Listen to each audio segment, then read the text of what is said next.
We're going to start out with a test. I'm going to give you a list of words to learn, and later I'll ask you to remember them. So don't write them down, just listen. You ready? All right.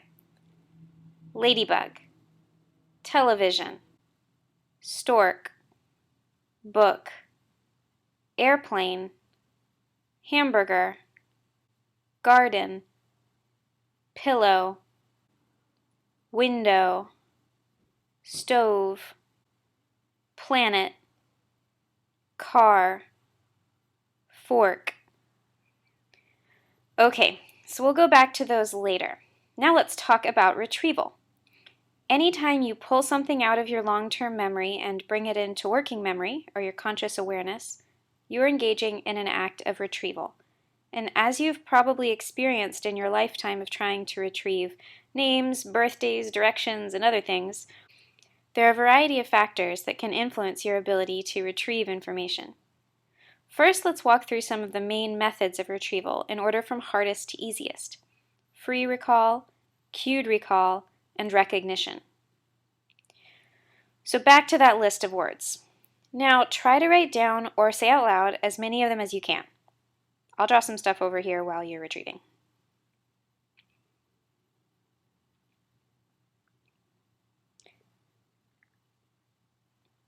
Okay, so what you just did, or maybe what you're still doing a little bit, is free recall. Without any cues, and not in any particular order, you are producing the words that you learned a minute ago. Free recall tends to have some interesting patterns. For example, did you remember ladybug? How about television and road? Those are the first three words on the list, and people tend to remember the first things in a sequence, especially if they know there's a memory test coming. This pattern, where you have a high probability of recall for the first items on the list, is called the primacy effect. What about planet, car, or fork? Did you remember those?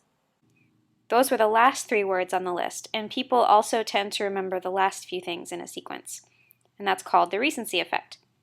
But since I distracted you for a short time after the list, the recency effect might not be so pronounced here as it would be if we had done an immediate test. But although we remember the first few items and the last few items pretty well, we often get fuzzy on the items in the middle, so it might have been harder for you to remember tennis ball, garden, and pillow, say, which were in the middle of the list. The difficulty you have in the middle doesn't have a special name. What really happens is that primacy and recency cause the first and last items, respectively, to have an increased probability of being remembered. And this whole curve is called the serial position curve.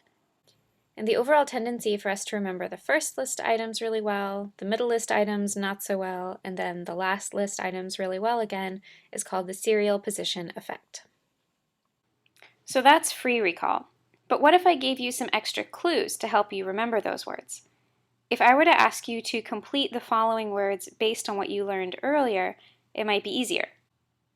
So for example, I might give you PL and have you try to retrieve planet. This type of test is called a cued recall test because you still have to produce an answer, but you get more retrieval cues to help you. You tend to do better on cued recall tests than on free recall tests because the added cues make it more likely that you can successfully access the information in your long-term memory. Finally, we come to a recognition test. Out of these three types of tests, people tend to do best on recognition tests. On a recognition test, I would present two words, say fork and knife, and ask you which one you heard earlier. Here, you have even more cues than in the cued recall test. You have the entire word instead of just part of it, which makes your ability to retrieve the correct word even more likely.